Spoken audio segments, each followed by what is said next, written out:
how broke Disney is. By the way, have you guys figured out how much cash they actually have on hand? Like, have you guys, with your like legal minds together? Okay, is it $3.50? Like, is that? I need about $3.50. $3.50, you know, like Comcast, I will buy it for $3.50, you know. Yeah. They need $3.50 by a magnitudal order of like 10 or 12. Well, let me ask you guys this. So this is what I was asking Jonas earlier. Let me tell you this, Andrew. Let me answer the questions for real. Like, so the one of the most important formulas in business is working capital. That's your current assets minus your current liabilities. They've got 28.26 billion in current assets, and they got 28.05 in current. Basically, if you take their current assets and you subtract the current liabilities, they got 200 million in working capital. That is like, ladies and gentlemen, you having 10,000 in bills, 10,000 in cash, and when you're done paying what you got to pay, you got $200 left over. That is more or less the situation they're in. Yeah, and the big thing with Disney too is that the thing that a lot of people out there tend to forget is how much they levered up in the last 5 years, especially with the Fox purchase. I mean, Disney, if you go back to their financial reports from like 2016, 2017, their leverage was in the 20, 30, 40 billion dollar range. Right now, their leverage is double plus that from that Fox purchase. And now, with what we're hearing today, the original agreement was there was a minimum valuation of this Hulu enterprise that would be $27 billion. Well, Comcast is trying to put a valuation on it of closer to like $70 billion. Well, and that's what we were talking about. And the whole point is, my question to you guys is, do you know what happens? I was asking to Jonas, he didn't really have the answer. And I haven't seen the contracts or understand the option functionality. What happens if they just don't exercise the option by January? Well, who doesn't exercise the option? Like Disney, they just don't. Well, it's duality, right? So at this point, you have Comcast that has the put because they have the minority share. They've got the 33% stake in this. They can force the put, and then Disney has the call. Now, of course, I don't know the contracts. Of course, those contracts are very private, the specificity of them. Let's assume for a minute, and of course, Andrew, you'll understand this terminology, the right of first refusal. Yes, right? And that's what I thought it was. Like, is it a right of first refusal where essentially if they exercise the option, either side, right? Because both sides can, but the side says, I'm not giving you the money, right? Yeah. Can they just go to the open market, or what's their theoretically? Is it damages? Is it actually they go to court and get damages? I don't know if they could get damages. I think the first stop on this train ride is going to be that, like we've been saying, like I've been saying, like Mike has been saying, Pro has been saying, we've all been talking about this from a financial standpoint, and that is that we have a minimum valuation, right? And that 33% is $9 billion. That's the floor. That is the least amount that Disney contractually would have to pay for the Comcast interest in Hulu. Comcast, of course, is going to want a lot more. Disney's going to want to try to get it down to the floor as much as possible. Disney's been taking stuff off Hulu and devaluing and writing down. So what do you think they're doing? The other problem is they would never do such a thing, Valiant. Yeah, no, not at all. Why would they ever try to devalue Hulu in any way, shape, or form? That makes absolutely no sense. No. But the point here is that this is going to wind up going to court. This is going to wind up going to court. They're going to fight it out. And as Mike can tell you, I have very good friends and clients that are CPAs, like Mike here around I live, and some of them are.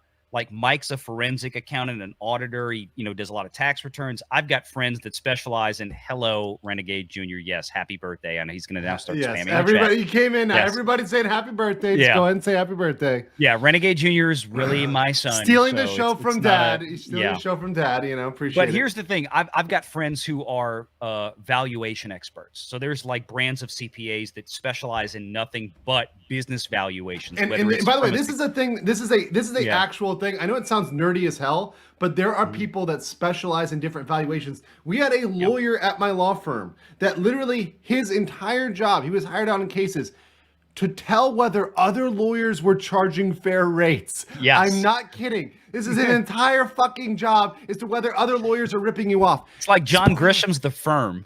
Spoiler, they are ripping you off. Absolutely, 100%. It's like Al Pacino in Devil's Advocate. We're billing you out, Keanu Reeves, at $400 an hour, and that was in 1997. Yeah, it's 700 now. I mean, it's like the numbers have gone way up. So that's the fight. She They're had going to a go to great court. ass. They're not going to be able to agree on a valuation. So it's going to go to court or perhaps to arbitration. Yeah. And then they're going to have to agree to say, okay, we're going to hire somebody to do a valuation on this. Now, the problem is, like, Disney's auditors are, Mike, correct me if I'm wrong, isn't it Price Waterhouse? I think that's their auditors. I think they announced that. I don't know off the top of my head. I think Disney's auditors are Price Waterhouse, and then whoever Comcast has. So, for example, they can't hire a Price Waterhouse to do the valuation. They're going to have to go conflicted find, out. Exactly. Yeah. They're going to have to go hire somebody. They may have to go like overseas. They may have to go hire a company. So they're going to hire like Ranjit and Rajapool, incorporated in like Bangalore. Like, what are we talking about here? It could be. Like, they might not be able to hire a domestic firm because both of them probably have relations with most of the major accounting firms in the U.S. So they're going to have to agree to where it's like, okay, we both agree this will be our firm that we hire to do a valuation. It's going to cost do a dispute resolution, $30 million for a valuation or whatever. Yeah, and they're going to have to say, okay, whatever they come up with, we have to agree to that as an independent counsel. And I brought this up. This is a tweet from Jonas that I gave him credit for here, which I think was fantastic. I mean, once again, numbers aren't always sexy, but they're sometimes sexy when you point out Comcast valued Hulu at $70 billion 2 years ago, putting their share at $23 billion. Disney's market cap is currently $161 billion. Disney has practically no cash. If Iger paid them in just stock, they would have to hand over 14% of the company. To me, that's just like mind blowing. Yeah, that's. And by the way, at 14%, that would be both of the stakes that BlackRock has from its mutual fund and its investment fund, plus Vanguard. Yep. And that means that basically Comcast, Universal, would then be the largest stakeholder, corporate or individual, of anyone. Can you imagine a scenario where you, Andrew, are CEO, and your competitor is your competitor in amusement parks, your competitor in content and delivery systems, that your competitor has literally more voting stock than anybody? Now, the other thing that happens is this, is that if they end up buying this thing with stock, then guess what else is going to come with that besides ownership? 2 to 4 board seats, certainly, for sure. Yeah. Oh, easy. I mean, I was going to hypothesize it could be 2 to 5, but basically at a no-brainer, it's going to be 2 to 4 I was going to say seats. 3. Yeah, I'm with you on that one. And here's the thing, though, and that's why at the end of the day, the rest of the stockholders, remember, this is going to have to be this is going to be a measure that's going to have to go before the board. And this is probably going to rise to the level of having to go before the stockholders to approve this. And in that sense, I don't think that, I don't think they would allow that much of a purchase in stock. Where there'll be some Disney stock involved in this, almost assuredly. But I think most of this, and this is Disney's biggest problem right now, they're already levered heavily because of the Fox purchase. The Fox purchase was 70 plus million. We're talking about another deal now where if they value Hulu at 70 billion, that means 25, 26 billion is what Disney's going to have to come up with. Disney's going to have to lever up hard even more. That's going to be a big problem. And they know that. They know that right now. And that is why it's like this Comcast put is coming up at about the most inopportune moment for Disney as possibly imagined. Like, if the Hulu deal had come up in 2021, when Disney stock was blazing up at $200 a share, thanks to this ramp up of Disney Plus and this completely over exuberance by Wall Street analysts, which were all dead stupid wrong with it, I might add. It'd have been a great time to do that, right? Here we're gonna give you Disney stock at $200 a share. That ain't gonna last.